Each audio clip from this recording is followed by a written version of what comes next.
There are hotels that feel strange the moment you walk in, places where the silence is too heavy, where the air is too still, and where something inside your brain whispers, "You shouldn't be here." But the Hawthorne Ridge Hotel was different. People didn't just feel uncomfortable there.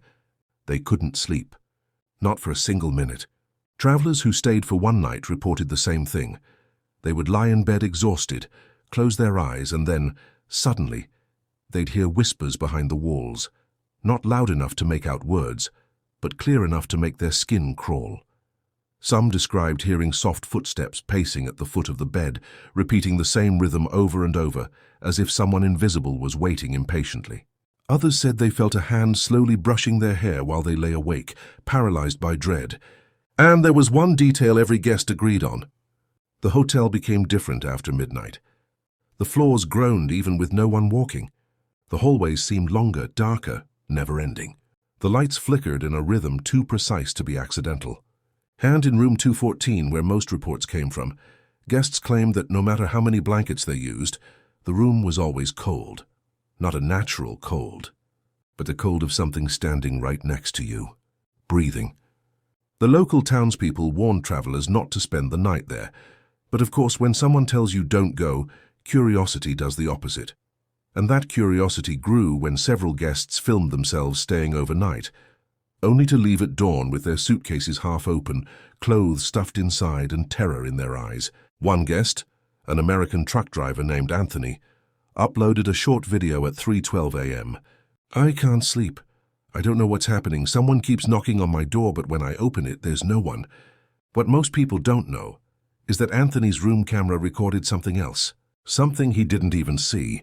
At exactly 3:48 a.m., his security camera caught a dark silhouette standing inside his room for 7 full minutes, unmoving, staring in the direction of his bed. Anthony never noticed it, and he never talked about the hotel again. When reporters asked him days later, his only answer was, "I don't want to remember that place." This is where our story begins, because a team of documentarians obsessed with the legend decided to spend 3 full nights inside Hawthorne Ridge.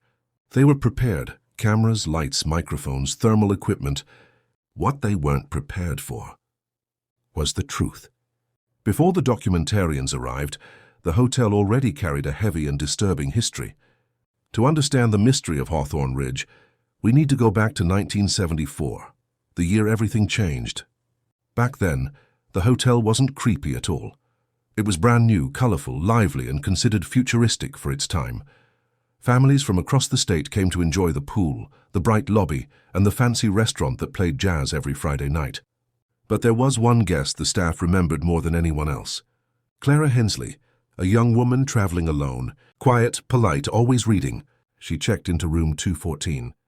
The staff recalled that she rarely left her room during the day. At night, she would walk the hallways as if looking for something or someone. Several guests complained that she stood outside their doors, unmoving, listening. When security confronted her, she said, "I'm just trying to find where the noise is coming from." But there was no noise. On the morning of October 12, 1974, a maid opened room 214 and found the room completely destroyed, mirrors shattered, lamps broken, curtains torn apart. Clara was sitting in the middle of the floor, whispering the same sentence over and over. "He won't let me sleep." When police arrived, she was taken to a hospital, and her final written statement still unsettles investigators. There is something inside this hotel that stays awake, and it wants everyone awake with it. After Clara was hospitalized, strange things began happening to other guests. People complained of nightmares so vivid they woke up screaming. Some heard singing in the walls, others felt watched all the time. 3 months later, another tragedy struck. The hotel manager, Mr. Wexler, was found unconscious in the lobby. The cameras malfunctioned that night, but paramedics said he had the expression of someone who'd seen something impossible. He never recovered. From that year on, guests stopped coming. Room 214 was permanently sealed, but sealing a room doesn't seal what's inside it. And now, 50 years later, the documentarians were about to discover why the hotel never slept. The documentary team arrived late afternoon. Sarah, the lead investigator, Michael, the cameraman, Elliot, the audio specialist. Dana, the producer and skeptic, the hotel manager, an elderly man named Mr. Collins, handed them the keys with trembling hands. "Do not, under any circumstances, enter room 214, he warned. Sarah glanced at the team with a small grin. "We'll see." By 11:30 p.m. the cameras were set. Every hallway had motion sensors. The team placed microphones in the vents where past guests had reported whispers. They installed thermal detectors along the doors to monitor temperature changes. At 12:03 a.m. the first anomaly occurred.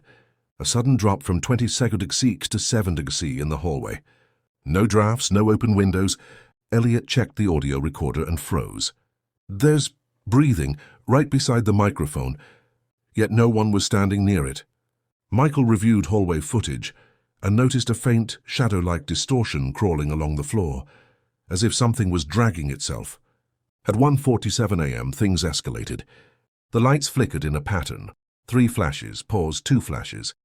Elliot's audio meters began spiking violently, and the team heard footsteps above them, slow, heavy, deliberate. But the hotel had only 1 floor. Dana, the skeptic, tried to laugh it off. "It's old wood, that's all." But when she turned around, she gasped. The door to room 214, which had been sealed for years, was now slightly open. Sarah, trembling but determined, pushed it with her flashlight. The room was icy cold. The bed sheets were ripped. The mirror showed long scratches, almost like fingernail marks, and on the wall, written in uneven strokes, "Don't sleep." Michael stepped inside to film. Suddenly his camera screen flickered violently. A tall, human-shaped silhouette appeared in the corner of the room, visible only through the lens. But in real life, the corner was empty. "Get out of there!" Elliot shouted. Michael didn't move. The silhouette began walking toward him through the camera view. Slow, precise steps. But in the room there were no footsteps. Sarah grabbed Michael's arm and pulled him out as the door slammed shut with impossible force. The hotel alarm system went off even though it wasn't connected. Every thermometer dropped below freezing. The microphones captured a whisper repeated dozens of times. "Stay awake, stay awake, stay awake." The team ran to the lobby, but the exit doors were locked from the outside. Something mechanically impossible. And then the worst part happened. All their cameras turned on by themselves, pointing toward the same direction. The hallway leading back to room 214. At 3:14 a.m. every camera shut off, and the whispering stopped. For the first time all night there was complete silence. But the team felt something was terribly wrong. Dana pointed at the end of the hallway. "Do you see that?" A figure stood there, tall, motionless, not a shadow, but the absence of light itself. Sarah tried speaking. "Who are you?" The figure tilted its head slowly. Then the hallway lights exploded one by one, bursting in a chain of blinding white flashes. The team shielded their eyes. When the final light went out, the figure was suddenly much closer, less than 5 meters away, and then they understood the truth.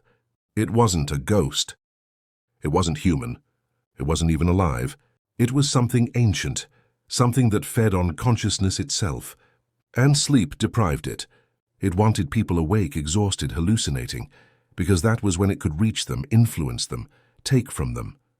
Clara Hensley in 1974 wasn't haunted. She was hunted. The entity stepped forward again, and every member of the team felt pressure inside their skulls, like someone pushing their thoughts apart. Sarah screamed, "Run!" As they sprinted, the hallways warped, stretching longer and darker, as if the hotel itself was bending reality. The exit door finally burst open, and they stumbled outside into the cold, early morning air. Once they crossed the property line, everything stopped. The whispers, the cold, the presence. They never returned to Hawthorne Ridge. The footage they captured became one of the most disturbing pieces of paranormal evidence ever recorded. Experts couldn't explain the silhouettes, the voices, or the camera malfunctions. And today the hotel remains standing, empty, waiting. Locals say that if you pass by after midnight, you'll see a single light flickering in room 214. And if you listen closely, you might hear a whisper behind your ear, "Stay awake," because whatever is inside that hotel never sleeps.